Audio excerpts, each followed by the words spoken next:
Hello, my name is Rich Howard, owner of Architectural Builder Supply. In this video is to bring you a closer look at the IVES number 5 BB1 hinge in a 5 by 4.5 in a 605 finish. When you look at this hinge, it's obviously solid brass. And what I mean is, maybe not obvious, but the warm tone that you get from the base material right about here when I hold it in that orientation, right there, it's solid brass base material. Polished brass, what would be called 632. This is 605. 605 means three things. It means it's made of solid brass, that it has a polished finish, and that it has a lacquer applied. You can do polished brass on steel. That would be a 632 part number, but it's a plating that's done over this and is not nearly as elegant looking as a solid brass base material. Great looking hinge from IVES. What helps separate a good looking hinge from a poor looking hinge, and even some that are great looking hinges, is the ability, and this is not excellent, it's good, it's just not excellent, is the ability to get a good finish in the area, the crotch really, the inside crotch area between the barrel of the hinge and the hinge leaf. And this IVES hinge is good. I've seen better, and I've seen a lot worse, is the bottom line. This is good. Not real thrilled with the finish on the edge of this hinge. But in all fairness, you'd most likely never see that. So it's definitely a good looking hinge. The 5 is going to tell you, the 5 BB1, all that is going to conspire to tell you what this hinge is. And let's go over that. When you go over the structure of the part number from IVES, it's helpful to understand how the pieces are put together. There's a link below this video to a document called Product Brochure that will allow you to determine or to follow along how the part number is ultimately determined. 5, that means it's a 5-knuckle hinge versus a 3-knuckle hinge. So 5 means 5-knuckle. Okay? BB means ball bearing. And a standard weight hinge like this, in the absence of something telling us that it's a heavyweight hinge, it will be a 2 ball bearing packet sort of endeavor, one at the top and one at the bottom. If this were a heavyweight hinge and have HW in the part number, you'd have bearing packets here as well, plus it would be a thicker leaf hinge. The 1 tells us that it's a full mortise hinge. You can see from the swag on the hinge leaf here that if I were to bring the hinge leaves parallel to each other, they're meant to be mortised flush to the edge of the door and frame, and that's what the 1 means in the part number. We've got an SQ in our part number just to tell us that it is a square corner hinge and allow us to differentiate it between a radiused corner hinge that can be done in either a 1/4 or 5/8. That'd be rather unusual in a hinge like this, but nonetheless it's not unheard of, and it can be custom ordered that way. This is a 5 by 4.5. That is incredibly important to understand how the size of a hinge is to be interpreted. The first dimension in a hinge like this is always the height, 5 inch. The second dimension is always the width. It's very important to know in the sense that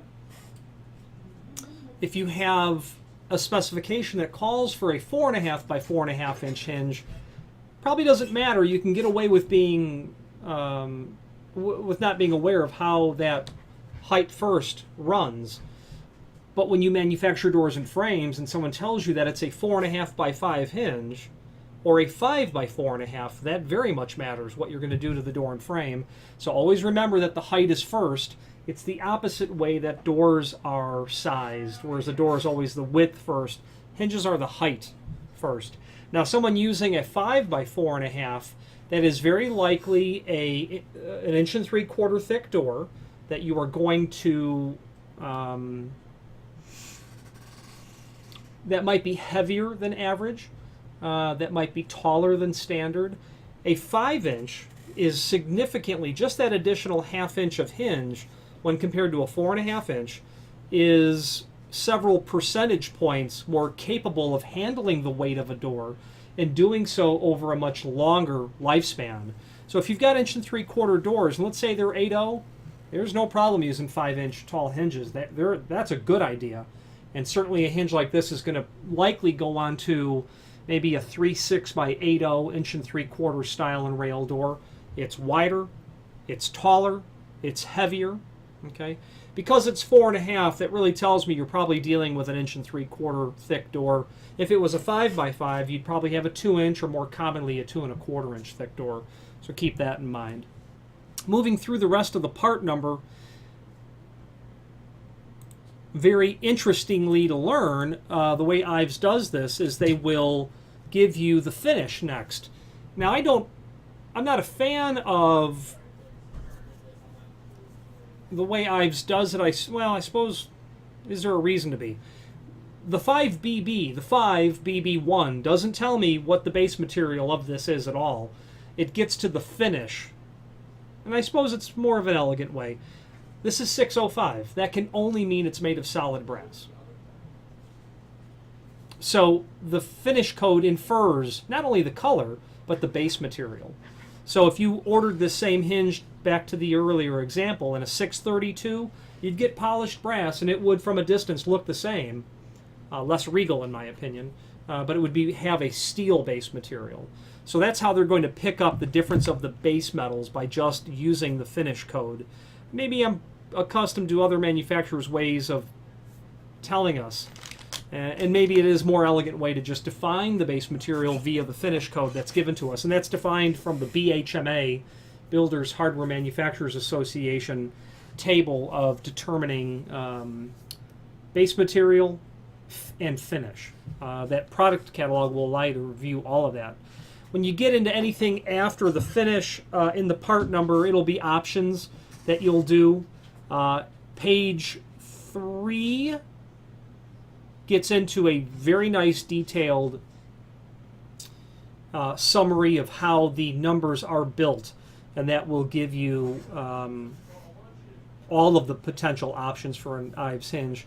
So the nice thing about the IVES structure is, in a very consolidated viewpoint, you can see all of their possible options when it comes to hinge manufacturing. Now, screws will be included in a complementary finish. This is a standard weight hinge, and that should be 140 thousandths of an inch thick. Let's put the caliper on that and test it. And the screw locations will be what's called template pattern. 145 thousandths, forgive me. 0.145, and that's typical for a 5-inch hinge, whereas a 4.5-inch hinge would be 134 thousandths. Template pattern, this would be considered template. That's the term used to give us the exact location of these screw hole locations from the top down and from the outside edge in.